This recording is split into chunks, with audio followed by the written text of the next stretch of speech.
It's Jack from B&T MacFarlane. Today I got a really special one for you guys. We're going over the Kubota PX2100. I'm sure not many of you guys have seen one before, so it's going to be a great video. So let's get into it.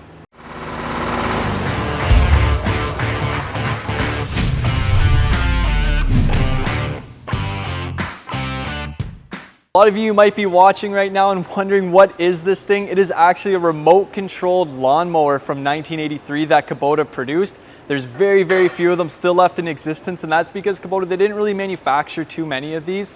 It was more of a niche lawnmower type machine, and we're gonna go in today of what kind of application it served and if you could still use one today, and the answer is, as you'll see, yes. This is a fully restored piece that we do have here at B&T MacFarlane, and it's a very, very special piece to us as well.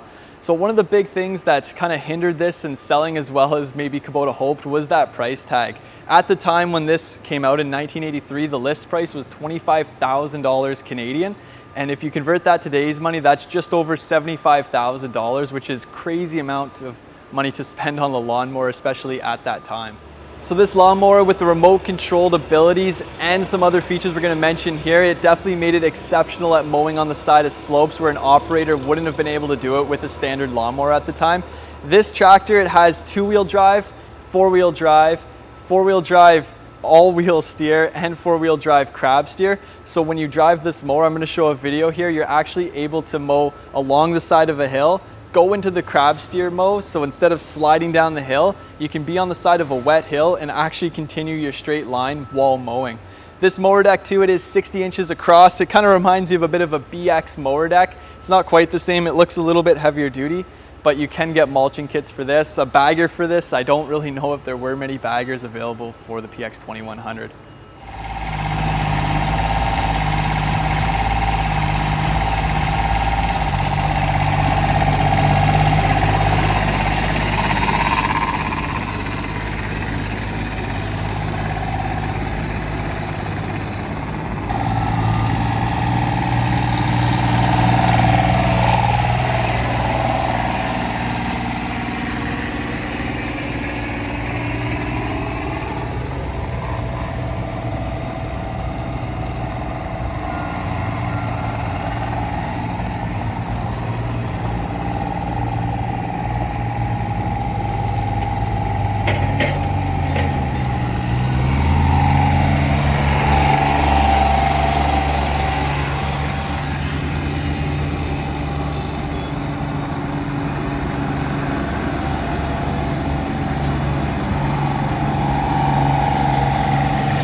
So you're probably used to seeing a lot more deluxe and luxurious features up on operators platforms in our videos. This one here, it was ahead of its time still. We're gonna go over some of the features starting on the left-hand side to the right-hand side.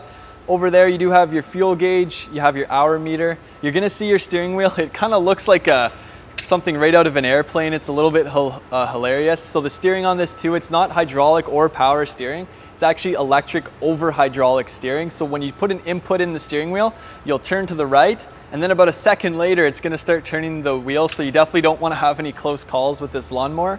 Over there, you do have your PTO switches up and down on your mower deck as well, and the on and off on the PTO. Over here, you do have your ignition key with your glow plugs.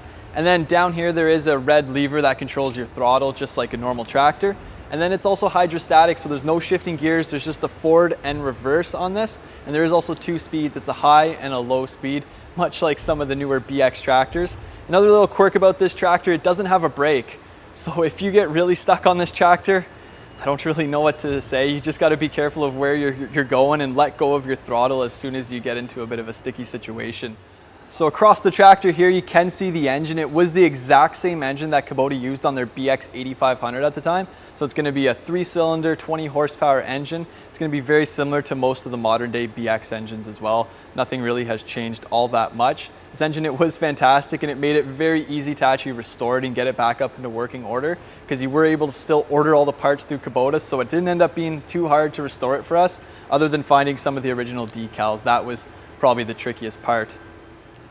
Another thing that makes this PX2100 especially special to us here at B&T is the serial number on it. I don't know where we found it. I think it was somewhere in the States, but it is serial number 1. I'm not sure how many Kubota made, but I can't say that they made too many of these, maybe in the 1,000 range, but these I know they didn't sell exceptionally well.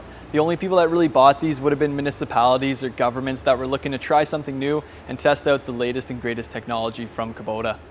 So that wraps up today's video. Of course, thank you guys for watching. If you liked the video, remember to like and subscribe. And if any of you guys are in the Ottawa area, we usually have this in our showroom parked at all times. So if you want to come down and take a look at it, it is very cool to see in person and look at some of the other quirks and features while you're actually in front of it.